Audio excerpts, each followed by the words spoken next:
بسم الله الرحمن الرحيم. السلام عليكم ورحمة الله تعالى وبركاته، والصلاة والسلام على سيدنا محمد وعلى آله وصحبه أجمعين.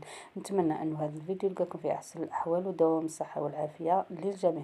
نرحب بكم جميعا في قناتي. كما راكم تشوفوا في الفيديو نحن درت لكم لي تاغطولات بدون قوالب وبدون زبدة، حنديرها لكم غير بالزيت. تابعوا معي الفيديو للأخير. نبدأ على بركة الله.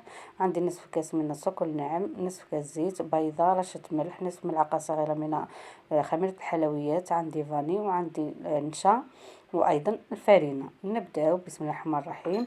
في اناء راح نحط بيضة، رشة ملح، وراح نضيف معاهم ايضا نصف كاس من السكر الناعم. اذا كان ما عندكش السكر الناعم عفوا دير السكر العادي، ولكن لازم تذوبيه مليح مع البيضة. راح نخلط البيضة مع السكر والفاني ورشة ملح. هنا تقدري الا ما عندكش هذا الفوي تجيبي ملعقه فرشيطه زوج فراشط ولاقيهم بعضهم بهذا الشكل وضربي بهم عادي، راح تضرب بكل سهوله.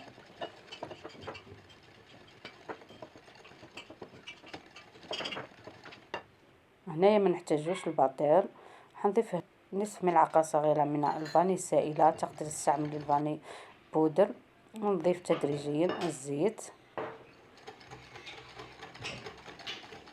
هنا التقطيلات تاع الزيت ما تعبش، وايضا مش لازم نخليوها ترتاح كما ما نديروا التقطيلات بالزبده، يعني سهله كما ديروا العجين تخدمي مباشره. هنا راح نضيف عليها الكاس الاول من الفرينه، ونضيف عليها نصف ملعقه صغيره من خميره الحلويات، وضفت عليهم ايضا ملعقه كبيره من النشا، حيعطينا خفه وطراوه.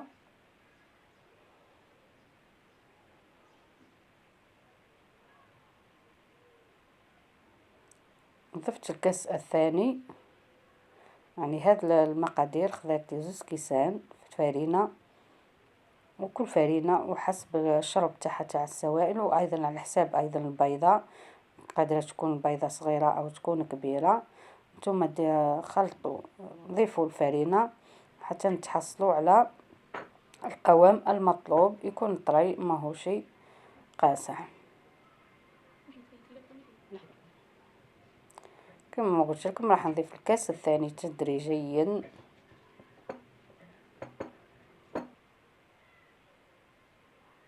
اذا اخذت لي زوج كيسان تاع الطحين.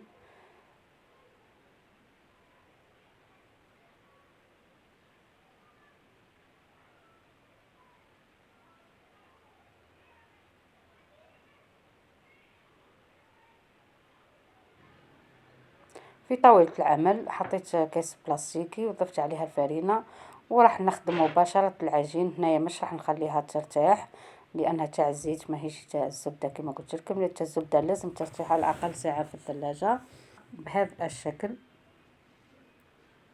راح نستعين بالقراص باش نحي هذيك الاثار تاع الصبعية، وهنا بشوكة راح نثقبها ونجيب هذا القالب، وراح نشكل به الدوائر على هذا الشكل.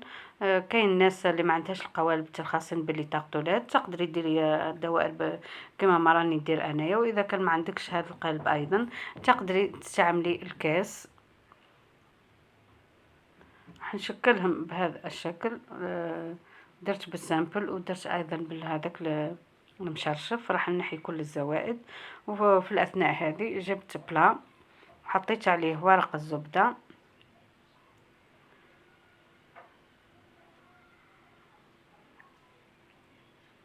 وراح نكمل العجين كامل بنفس الطريقة. فضلت لي هذا الحربوش تاع العجينة راح نديرو باكيت غير بصبعي، ونضغط عليه غير في الوسط ونشكله على شكل باكيت.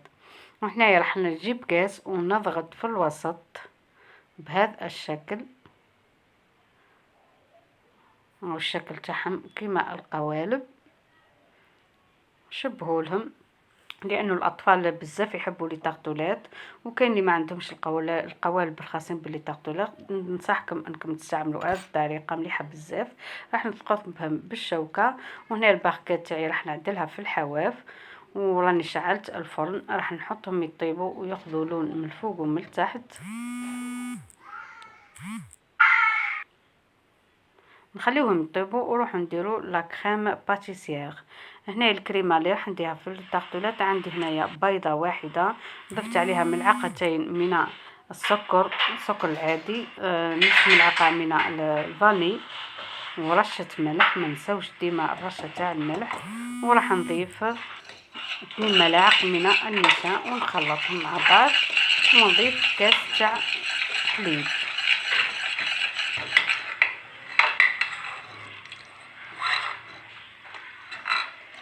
من بعد ما نضيف كاس حليب راح نحطهم على النار ونقص النار، وطبعا التحريك المستمر.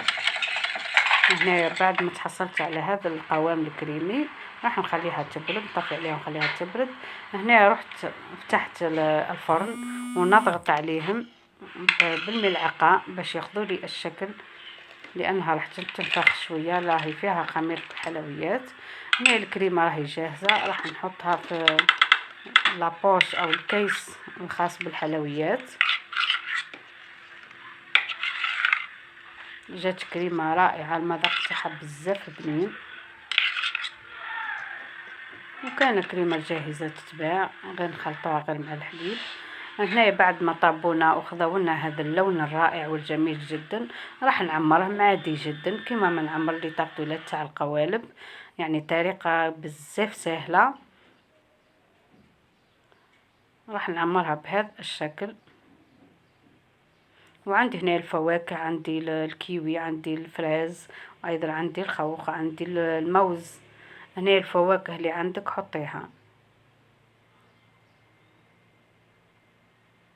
وجات لابارت جات بزاف مليحه ومقرمشه، بالرغم اني عملتها غير بالزيت، والله غير جات ما شاء الله.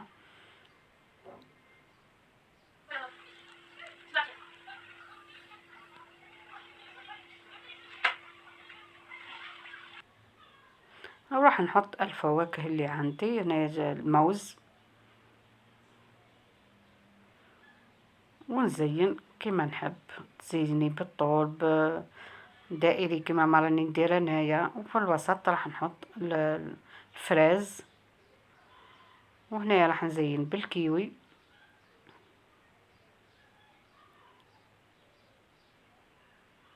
يعني بنصف كاس تاع زيت راح ديري لي طاقطولات وتفرحي بهم وليداتك، خاصة مع العشية.